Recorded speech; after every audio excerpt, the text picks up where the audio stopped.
What's up, everybody? Thank you for joining this premiere episode of Unleash Your Best. I am Felicia Lormand, joining you from Marietta, Georgia. Please let me know where you're tuning in from in the comments, and drop me a heart if you're watching this live, or drop me a star if you're catching this on the replay. So let me see if I can bring this up real quick. So if I do have any comments, I can see you guys. Let's see. Okay, great. There we go. So tonight, this is getting your goals on in 2018. So we're going to be talking about setting goals, why this typically does not work, my favorite planner, why it's my favorite planner, and at the end, I'm going to give you my podcast recommendation for the week. So lots of good stuff coming up, and stay tuned. One thing you might be thinking is, why is she talking about setting goals in the middle of February? Well, my friend Betsy said this. She said, February is the new January. And I like this because I am late getting everything started this year. I don't think I took my tree down until after New Year's, probably the second week in January. And I'm just now getting started on my planner and setting my goals and doing these things. So I lost half of January to a household flu epidemic, which I'm sure probably a lot of you can relate to. So if you've had that wonderful experience too, drop me a smiley with that little face mask thingy. And I hope that everybody is feeling healthy tonight. So hi guys. Oh, hey Randy, my sister Sue, Shane, lots of folks. Thank y'all for joining. Okay, so let's get into it. I love this time of year. This is the time of year that gives everybody that feeling of a fresh start and a mental reset. And for those of us who still like to keep handheld traditional planners, we get a new planner this time of year, which is really always fun for me. And also, you know, I like how people are goal-oriented at this time of year. Everybody's talking about goals and things that they want to do differently this year. Some people you might run into at the office, they may say, you know, oh, I'm going to hit the gym 3 times a week. I'm going to lose 20 pounds. I'm going to spend more time with my children. And all these things are great. I love the way that people think about these things. The unfortunate thing, though, is usually that doesn't go anywhere. That's left as a declaration and no follow-up to that. And I even have the people, and you guys may know some people like this, who come in the break room at work and you say, hey, you know, what's your resolution for the year? And they're like, no. I don't do that. I know myself. I'm not going to do it. So I just don't lie to myself anymore. And you know what?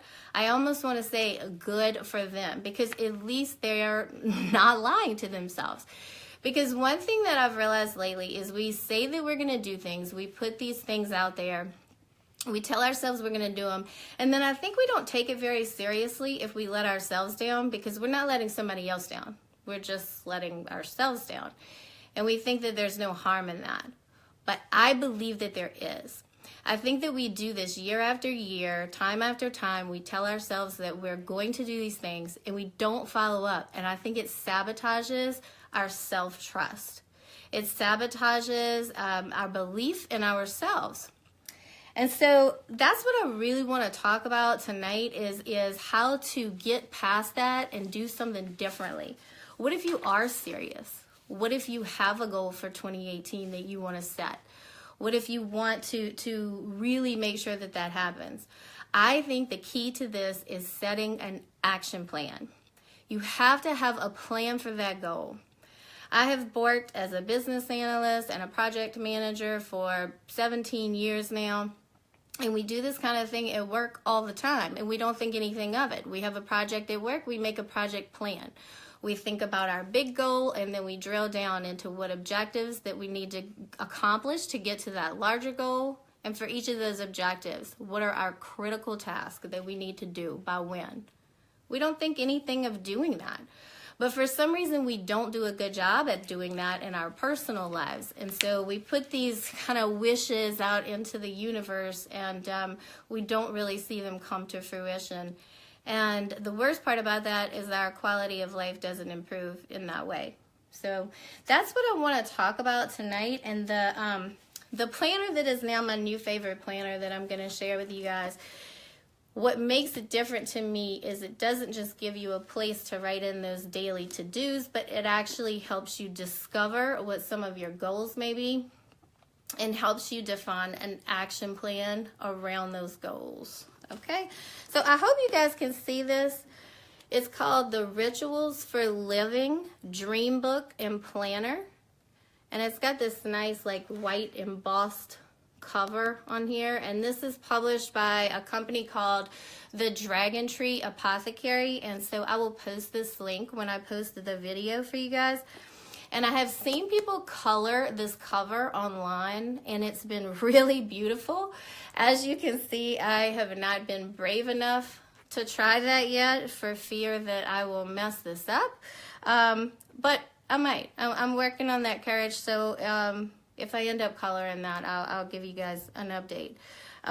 When you get the book, though, it is completely black and white, which is kind of fun because it does have this signature mandala all through the book that you can color. And so I did get brave and colored the inside of mine with some cool sparkly gel pens in a few places. So for those of you who enjoy some adult coloring, it gives you that too. And if you haven't tried it, you should try some adult coloring. I'm all about it. When this planner opens, it gives you a little letter from the authors and then some instructions on how to use the book. But I love this beginning paragraph. It says, many of us want to feel a greater sense of meaning and purpose in our lives, but we aren't sure where this should come from. The secret is that we are in charge of creating the meaning and purpose. And this is something I really wish that I would have grasped before I did. I think that I have felt a lack of an additional sense of purpose in my life for a long time, and I was just kind of sitting around waiting for it to come to me and didn't really think that I needed to do any work to get it. And that's just not the case. So this book actually gives you a little methodology and a guide to exploring that and finding out what some of your goals might be to get the kind of life that you want to live. And so it starts by asking you some really deep questions. Some are easy to answer, some are a little more thought-provoking, but about 6 major areas in your life, everything from your spiritual health to your physical wellness to career, relationships, family. So like one of the questions is, what would make life feel ridiculously fun? So I put vacations, the beach, sunshine. I have not had near as many vacations in the last 7 or 8 years as I would like to. So that was, something for me. But it goes through asking you some questions to really explore and think about in all those 6 areas. And then it asks you, based on those answers, to kind of look at this list of what might be your core values. Sorry, I was probably holding that where y'all couldn't see that. But your core values and what your gifts are. And I like what it says here, too. It says, this is not a time to be modest. Everyone is a healer. Everyone has the capacity to create beauty. And everyone has gifts that they can share. Okay, now this part is pretty cool. So you get here and it asks you to actually fill in the blank on what you think your purpose might be. And this one really intimidated me. My mom told me years ago that I was a perfectionist, and not understanding the definition of a perfectionist, I told her, no, that's not right. I don't do everything perfectly. She goes, no, that's not what I mean. A perfectionist is someone who wants to do everything so perfectly that they don't do it at all sometimes. So that made me realize that I did have some of those problems. And I think years ago, if you would have asked me even just to fill in this blank in the book, I wouldn't have done it, because I would have been like, well, what if that's not really my purpose? What if I need to change it later? What if I need to, make a change? Maybe I should use pencil. I'm getting better at this. You just put in what you think it is right now. You can always change it, add to it. Hey, you can get a new planner next year. So I think you're supposed to do this. every year. So anyway, it's just really does help you kind of go through some soul searching. You answer the questions in those areas, and what you ultimately get to, and it does take a little bit of thought, but this is your planning for the whole year. You think about what goals you might have for 1 year, 3 years, 10 years, a lifetime. Maybe you don't know your goals for a lifetime. That's fine. You can put in anything that you think it might be right now. And this is their little example page in here. Like they're showing a goal of somebody saying, I want to start a nonprofit. And then you drill down that even further, where you're saying, okay, these are the objectives that it takes to get there. I need to choose a name and a mission. I need to assemble directors. I need to begin awareness.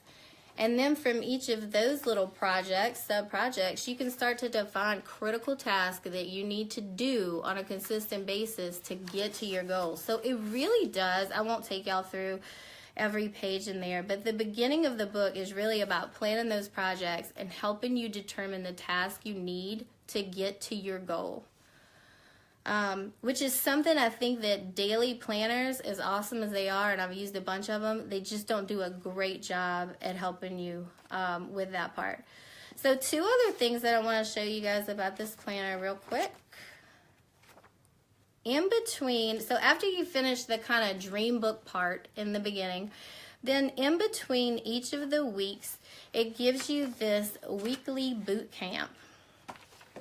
And I really like this. This is a 2-page thing in between the weeks. So I've been doing it on Sunday nights, where you can think about maybe what are 3 small goals that you want to go after for the next week. Maybe you want to do some habit tracking for the next week. But what I really like is the questions at the bottom. It prompts you to answer, what were my wins from last week? What did I gain? How did I grow? And then the next question is really my favorite. How will you reframe something that you're currently being challenged by? I just think this is an awesome question. And mine from a couple of weeks ago was, I will reframe the thought, what am I doing? What are you doing starting your own business? You'll never be successful at this. What are you doing making videos on Facebook Live? This is silly that, you won't be successful at that. And I really wrote down here, I'm going to reframe that thought into people are successful owning their own business every day. People are successful in making contributions on Facebook Live every day. Why not you, right? So I love the idea of choosing something that is challenging you and reframing that. And then I'll show you guys. This is the weekly view. It gives you this place on the left sidebar to put in tasks that maybe you need to do anytime this week, versus you get a vertical for each day here. And I like that they don't fill in the times, because I hate these planners that go ahead and pre-fill 5 a.m. for me, because I'm not doing anything at 5 a.m. and the OCD in me won't write on that 5 a.m. space. Because I don't want to change the time or mess that up. So I end up wasting that space. That might just be me. Maybe none of you others are that ridiculous. But and then for you guys who are into planner swag, whether it's the washi tape or the stickers, I'm just now kind of getting into this. So mine probably doesn't look as good as yours, but this thing is just a blank canvas for creativity and anything that you want to do to really plan your week out. So I love this planner. And the one good thing about me talking to you about this late in the middle of February is this company actually has this 2018 dated planner on sale on their website right now for 50% off for $24. So if you do want to snag one of those and get your goals on in 2018. But the most important thing, whether you use this planner or another planner or a notepad, the most important thing that I want you guys to take away from this is some resolve to put an action plan around your goals this year and make it different from any other year where you've just said, oh, I'd love to get in the gym. I'm gonna make a goal to go to the gym, 3 weeks. I'm gonna make a goal to lose 20 pounds. I'm gonna make a goal to hit that new rank at my job. Make a plan, put some resolve around that. Define some tasks that you need to do every day or once a week to get to that goal, whether it's personal development. Really resolve and make a plan. If you do that a few times, you will start to restore the belief in yourself and in your capabilities, and you'll have some wins, and your confidence will catch on fire, and you'll believe that you can do more and more and more stuff, and it'll be this awesome cycle. And more important than anything, you'll be improving the quality of your life. So that's what I want for you guys. It's what I'm learning about for myself. And so I really, really want to challenge you to do that and make this year different and really restore the self-trust that you have and the belief that you have in yourself. I did also promise you a podcast recommendation for the week. So here it is. It is Andy Frisella's The MF CEO Project on iTunes. And here's where I'm going to say, Mom, if you're on here, earmuffs, because the MF is exactly what it sounds like. So anybody who has some sensibilities to language, just disregard this podcast altogether. But if that does not bother you, this is an awesome podcast, an awesome entrepreneurial podcast. This dude lays it down. He tells it like it is, and he will get you fired up about some success in your life. So, and enjoy that. He is a very interesting person. His net worth is going to break 200 million, I think, this year. And he's a pretty young guy, I think about my age, about 40. So he's doing something right. So enjoy that. And let me know, guys. Let me see if I have any questions or comments from anybody. Hi, Henry. Hey, Shane. Thanks, guys, for joining.